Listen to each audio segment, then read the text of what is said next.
Мынау орыстың киднаппинг, барымталау, тұтқынға алу Украина сәбилерін. Мен сіздерге бір айтайын. Ерте-ертеде мына Қытайдың ескі жазбаларын оққамай бір қазіргі мен есептесең енді 27 жылдың алдында. 27 жылдың алдында ескі Қытай жазбасын оқыдым. Сол ескі Қытай жазбаларында қалай мына ғұндардың баладарын, қалай мына үйсіндердің баладарын. О кезде Қытай бір мемлекет болып тұрды, хан династиясы. Ғұндар солтүстігінде үнемі шабуылдап тұрды, үйсіндер батысында болды. Сол үш мемлекет болып тұрды. Кейін ғұн мен үйсіндер бірігіп, қазіргі қазақты қалыптастырып кеттік. Бірақ ол заманда үйсін патшалығы мен ғұн патшалығы екеуі екі мемлекет болып тұрды. Қытай екеуінің ортасына от салды. Ғұндар мен үйсіндердің ортасына от салды.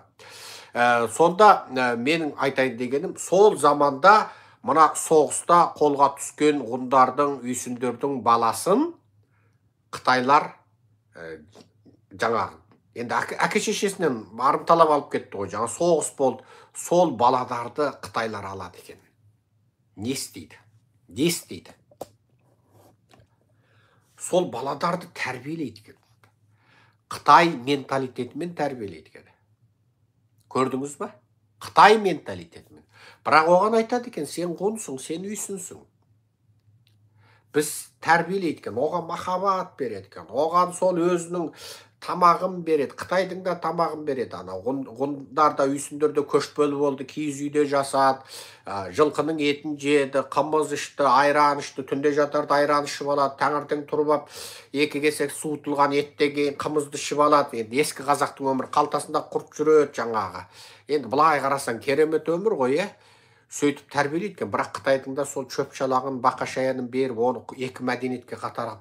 Сен ертең ана ғұндарда мына сен біз саған жау емеспіз, біз саған сондай дұшпан емеспіз, сені ғұнның тайпалары мен үйсіннің тайпалары соғысқанда жетім қалып далада қалғаныңда біз бағып алдық, біз Қытаймыз, сен ғұнсың, сен үйсінсің, бірақ біз сені адамның баласысың ғой енді, олар деген жабайы, біз саған тәрбиеледік, міне жазу, мынау Қытайдың жазу енді, ғұн жазуын енді, оны да үйретеміз, мынау деп өстіп, ана Қытайдың музыкасын үйретіп, Қытайдың сұлу қыздарын сұлу деп миларына дәріптеп, оған ғұн мен үйсіннің беті жалпақ, басы қазандай, мойны қысқа, анау қысық көз қыздарынан гөрі Қытайдың бүйтіп түртіп қалсаң, дейтін чыңғыратын Қытайдың нәзік қыздар, білегінен ұстасаң тура сүйегі сынып кете жаздайтын қыздарын соны сұлулық қып дәріптеп, сол Қытайдың қыздарымен оларды бүйтіп жаңа бозбала бола бастағанда,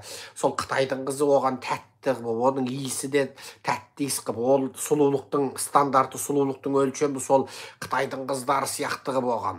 Соны өзінің ұлтына, өзінің менталитетіне қарсы тәрбиелеп, ертең мына ғұн енді соғыспай болса, біз сені қолдасақ, саған 100 мыңдап әскер берсек, сен ана үйсінді сен басқарсаң, ғұнды сен басқарсаң деп, кейін сол адамдар шынында үйсіндер мен ғұндарды бөлшектеуге жұмыс істеді. Қытайдың жаңағы тәрбиесінде өскен сол жетім баладар. Ал мына орыстардың істеп отырғаны, мына Украинаның 2000 бәлен баласын барымталап алғаны, ол осы мақсат, Қытайдың ескі тактикасы. Өзін өзіне салу, қазақша айтқанда, өзінің майына, өзінің етін қуыру дейді, қазақ айтады. Міне, шапқыншы халықтардың істейтін жұмысы осы, шапқыншы халық. Бізді өзімізге салады. Кеше